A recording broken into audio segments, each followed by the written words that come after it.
को विकास की धारा के साथ जोड़ा था। ऐसे महापुरुष की सुपुत्री श्रीमती मृगांका सिंह जी, धर्मेंद्र भारद्वाज जी, प्रमोद सैनी जी, रामजी लाल कश्यप जी, प्रवेंद्र जागड़ा जी, हमारे लोकप्रिय विधायक श्री प्रसन्न चौधरी जी, अशरफ अली जी और भारी संख्या में उपस्थित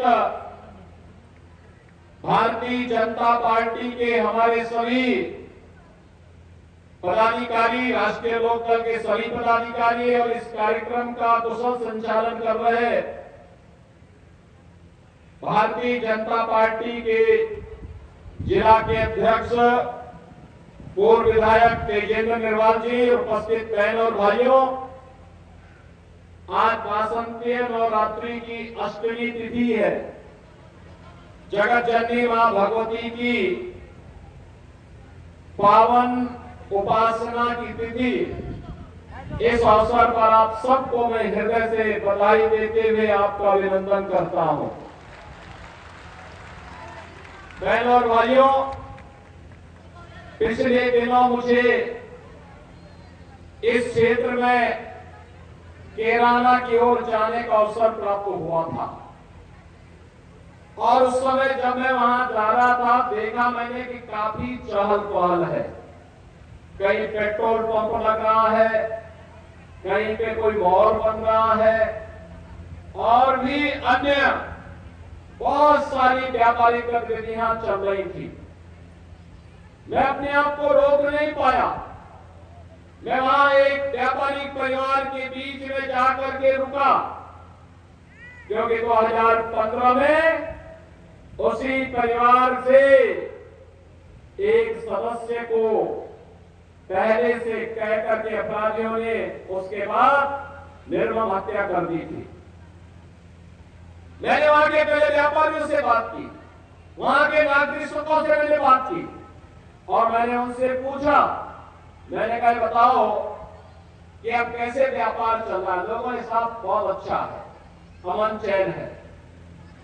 मैं उस परिवार से मिलने के लिए गया था और उस परिवार से मिलने के बाद वहां पे मुझे लगभग 10-11 वर्ष की एक बालिका मिली।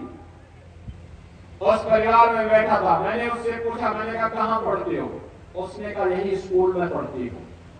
मैंने कहा कोई डर तो नहीं लगता? कहा अब डर नहीं लगता है, लेकिन एक दिन मैंने देखा कि मेरे पिता को जिस अपराधी ने गोली मारी थी वो कहीं इधर चौराहे पे दिखाई दिया था। तो मैंने कहा चिंता मत करो, अगली बार उसकी राम नाम सत्य है कि यात्रा ही निकलेगी। अगर अपराधी इस तरीके से घूम करके दहशत पैदा करेंगे तो फिर आने वाली उसकी 7 पीढ़ियां तय करेंगी कि क्या उसके साथ व्यवहार होना है। आने वाले समय में अपराध कैसे होता है, इस अपराध के बारे में उनकी 7 पीढ़ियां सोचेंगी। बहनों और भाइयों, मुझे प्रसन्नता है, बाद में कुछ दिनों के बाद उस बिटिया का एक पत्र मेरे पास आया, कहा हम अब सुरक्षित हैं। बहनों और भाइयों, मैंने देखा गत वर्ष जब सीबीएसई बोर्ड की परीक्षा का परिणाम आया था, इसी शामली की एक बेटी ने टॉप किया था। पहले ये बेटियां यहां शामली से, केराना से, थाना भवन से दूर, मां बाप से दूर, इतनी दूर जाते थे अपने मां बाप को छोड़ करके, और उनको दूर जाने के लिए मजबूर होना पड़ता था। लेकिन बहनों और भाइयों, आज मुझे अच्छा लगता है जब यहां की बेटियां यहीं पे रहकर और उत्तर प्रदेश माध्यमिक शिक्षा बोर्ड या केंद्रीय शिक्षा माध्यमिक बोर्ड की परीक्षा में टॉप करती हैं, और जब मैं लखनऊ बुला करके सम्मान देता हूं और मैं पूछता हूं कि आप कोई समस्या तो नहीं, वे कहते नहीं, समस्या कैसे, अब तो हम सुरक्षित हैं।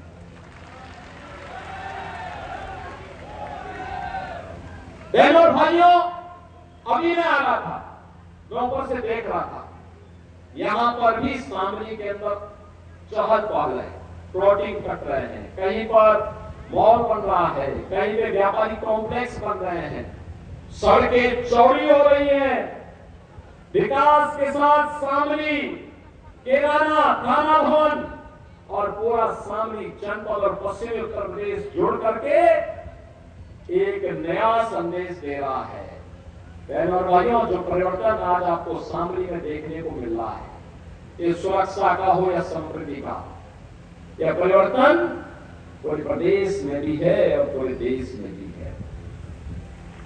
आज पूरे देश के अंदर अगर आप देखेंगे क्या परिवर्तन हुआ, दुनिया में भारत का सम्मान बढ़ा, सुरक्षा का बेहतर माहौल देश के अंदर हुआ, बड़े बड़े कार्य आप देखते होंगे। पहले आप दिल्ली जाते रहे होंगे, मेरठ से दिल्ली की दूरी 4 से 5 घंटे लगते थे और आज मात्र 45 मिनट में आप इस दूरी को तय कर सकते हैं।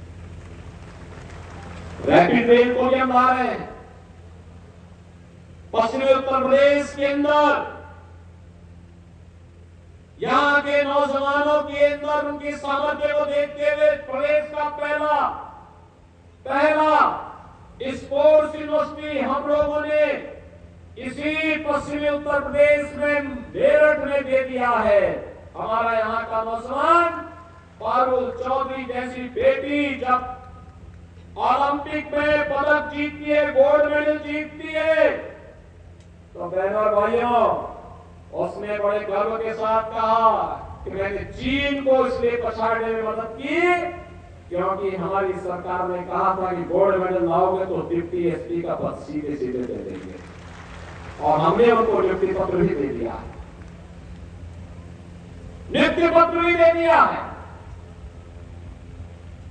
यहां का नौजवान अपनी मेहनत से तो, पढ़ाई से तो नौकरी प्राप्त करेगा ही, खेल के क्षेत्र में भी आगे बढ़ने का जो उसका सामर्थ्य है, उसके माध्यम से भी हम उसको आगे बढ़ाएंगे।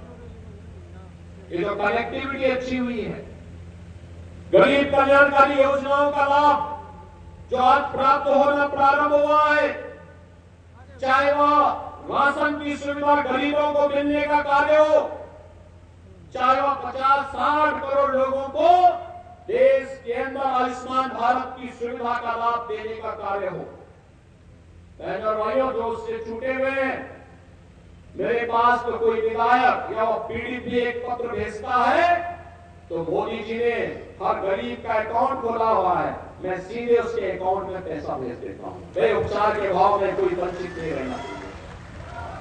बहनों भाइयों, 12 करोड़ अन्नदाता किसानों को प्रधानमंत्री किसान सम्मान निधि का लाभ, 10 करोड़ गरीबों को आज रसोई गैस के फ्री में सिलेंडर, 12 करोड़ घरों में बहनों और भाइयों शौचालय बनाने का कार्य, और 4 करोड़ गरीबों के सिर को ढकने के लिए प्रधानमंत्री आवास योजना का लाभ, 2.5 करोड़ घरों को फ्री में बिजली का लाभ, ये जो लाभ दिया गया है बहनों और भाइयों, यह कभी नहीं मिला।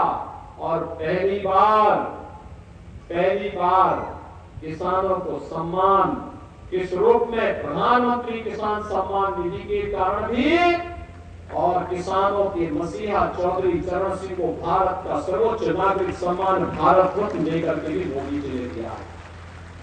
ये जितना भी हुआ है, यह मोदी जी के कारण ये सब सुविधा देश को प्राप्त हो रही है, और इसीलिए लोग आए हैं। जो ये अच्छा दिखाई दे रहा ना,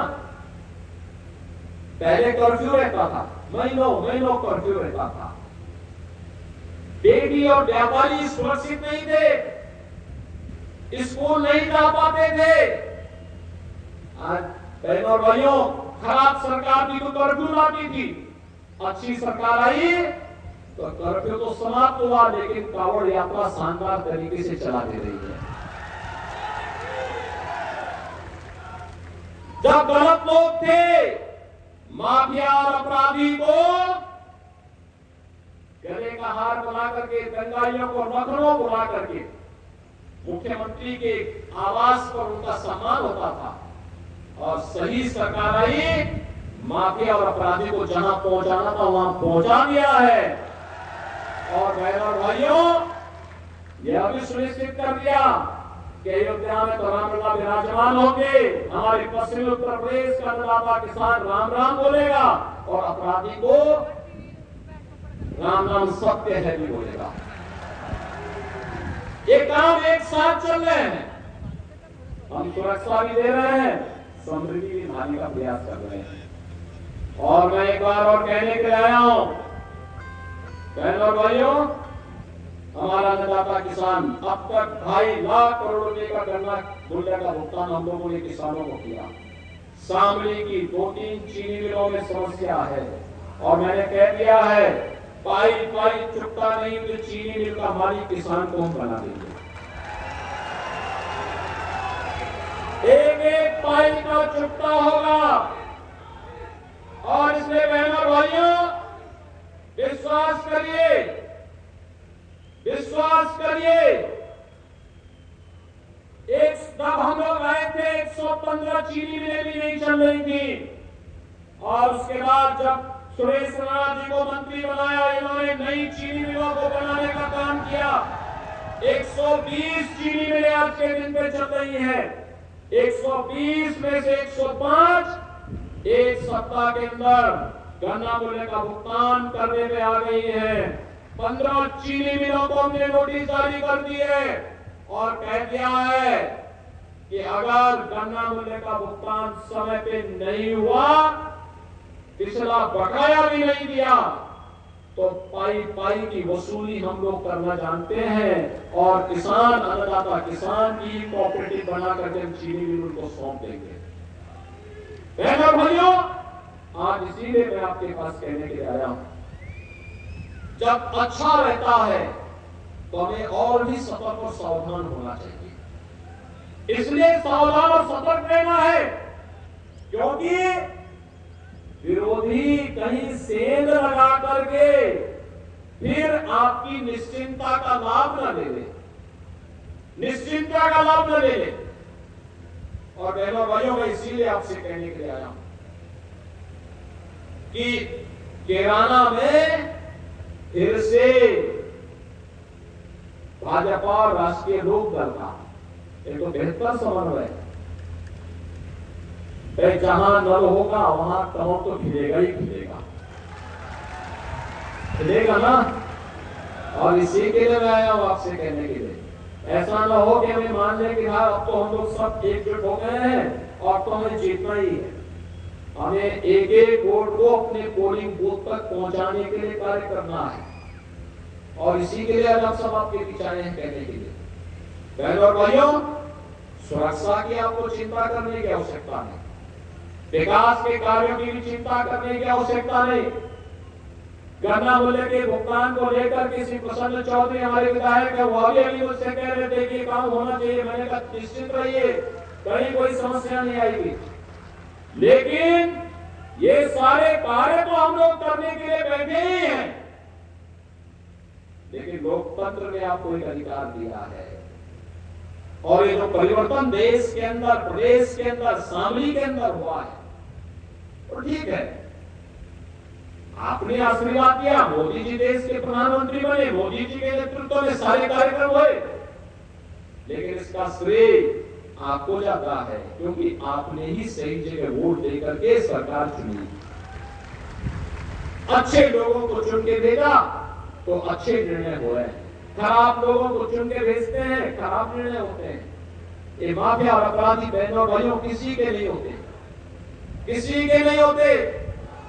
ये लोग लगातार अराजकता पैदा करते हैं, शोषण करते हैं, गुंडागर्दी करते हैं, बेटी और व्यापारी की सुरक्षा को खतरा पैदा करते हैं, युवाओं के जीवन को तबाह करते हैं, अन्नदाता किसानों को और गरीबों के घरों में डकैती डालने का काम करते हैं। ये डकैती डालने की छूट इनको नहीं दी जा सकती है और इसीलिए मैं आज आपके कहने के लिए फिर से आया हूं।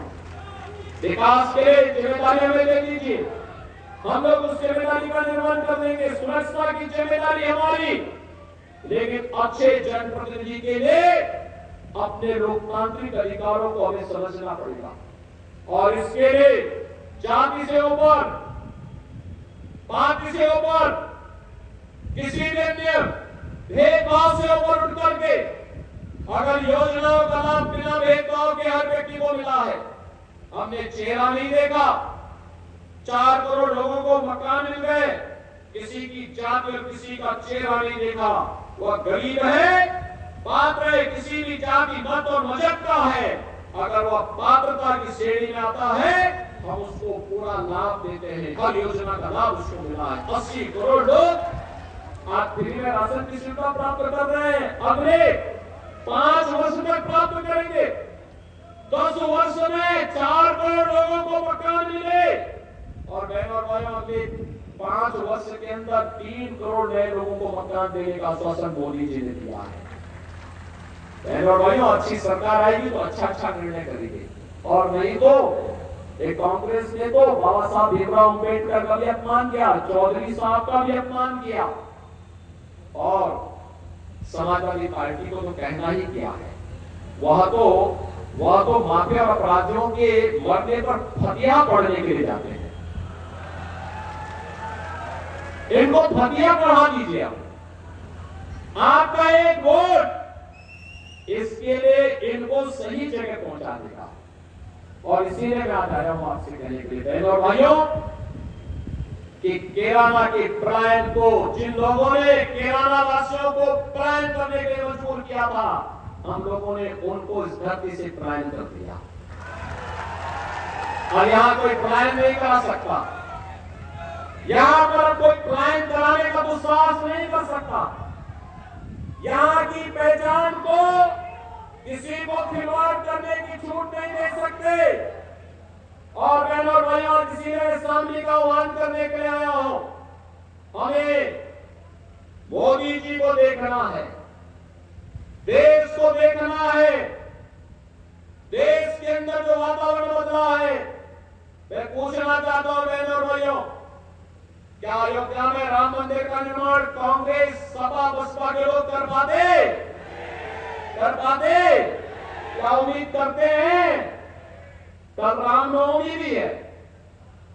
यहां पे हमारे जो पूर्वज हैं, तब से किसी भी जाति मत और मजहब का व्यक्ति है, आपसी संबोधन में क्या बोलते थे? राम राम भैया, राम राम जी, यही तो बोलते हैं ना, यही तो बोलते हैं। अब मुझे बताओ, राम के साथ हमारा संबंध किस रूप में? इस रूप में है, हमारा संबोधन ही राम राम हो गया। और बहनों और भाइयों, कल भगवान राम का जन्मदिन, 500 वर्षों तक उनकी जन्मभूमि पर, 500 वर्षों तक उनकी जन्मभूमि पर भगवान राम का जन्मोत्सव मनाने से वंचित रखा गया हम लोगों को। दर्जनों पीढ़ियां चली गई। हमारी पीढ़ी कितनी सौभाग्यशाली है। आज प्रभु को, जिस प्रभु के लिए कांग्रेस ने, समाजवादी पार्टी ने, बहुजन समाजवादी पार्टी ने, जिस प्रभु के लिए हम लोगों को कहा कि प्रमाण दीजिए, अरे हमारा संबोधन ही प्रमाण है। हम राम राम कह रहे हैं, ये हमारा प्रमाण है। लेकिन हमसे कहा गया अयोध्या में ही राम पैदा हुए, आप इसका प्रमाण दीजिए।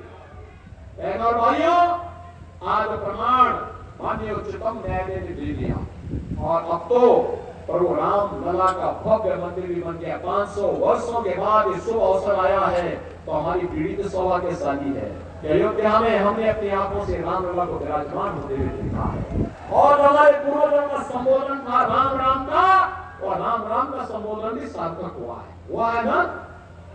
हुआ है ना? राम राम का संबोधन सार्थक हुआ है ना? और इसीलिए कहने के लिए आए हैं। ये कांग्रेस के लोग तब कहते थे राम हुए ही नहीं, और अब क्या कहते हैं? कहते हैं राम तो सबके हैं। यही है इन लोगों का दोहरापन, एक दोहरा चरित्र है कांग्रेस, सपा और बसपा का। इसलिए दोहरे चरित्र में जीने वाले लोगों पर विश्वास मत करिए। यहां तो जो बोला वो होगा। एक बार जो पानी से निकल गई, रघुकुल रीति सदा चली आई, प्राण जाई पर वचन न जाई। हमने कहा था ना कि केराना के पलायन को रोकेंगे, आज पलायन रुका है ना। हमने कहा था सुरक्षा का बेहतर वातावरण देंगे, बेहतर वातावरण दिया ना। हमने कहा कर्फ्यू दोबारा नहीं लगने देंगे, कावड़ यात्रा धूमधाम से निकालेंगे, हो गया ना काम। तो बहनों और भाइयों, जो कार्य आपके अनुरूप कर सके तो हमें उस भाव के साथ आगे बढ़कर के काम करना है। और इसलिए बहनों और भाइयों, मैं आज आप सबके बीच में आया हूं आपसे कहने के लिए, भारतीय जनता पार्टी और राष्ट्रीय लोकदल ने केराना लोकसभा सीट पर श्री प्रदीप चौधरी को फिर से प्रत्याशी बना करके आपके आशीर्वाद के लिए भेजा है। और बहनों और भाइयों, कल सायंकाल प्रचार कार्य बंद हो जाएगा। 18 को एक दिन का विश्राम होगा, घर घर आप जा सकते हैं। और मेरी आप सबसे अपील होगी, चुनाव के दौरान प्रत्याशी घर घर नहीं जा सकता, गांव गांव नहीं जा सकता, बहुत बड़ा होता है संदेश। मेरी आप सबसे अपील होगी, प्रदीप चौधरी अगले 48 घंटे के लिए बन जाइए, मोदी जी का प्रतिनिधि बन जाइए, योगी जी का प्रतिनिधि बन जाइए, घर घर चले जाइए, एक एक वोट को वोट कराने में लग जाइए। लगेंगे कमल चुनाव चिन्ह पर भारतीय जनता पार्टी वोट दिलवाएंगे, केराना में फिर से कमल लहराएंगे, सभी लोग सहमत हैं? तो बहनों और भाइयों, चुनाव के बाद फिर हम लोग यहाँ अवश्य आएंगे। और इसलिए मेरे साथ आप सभी लोग बोलेंगे, भारत माता की, भारत माता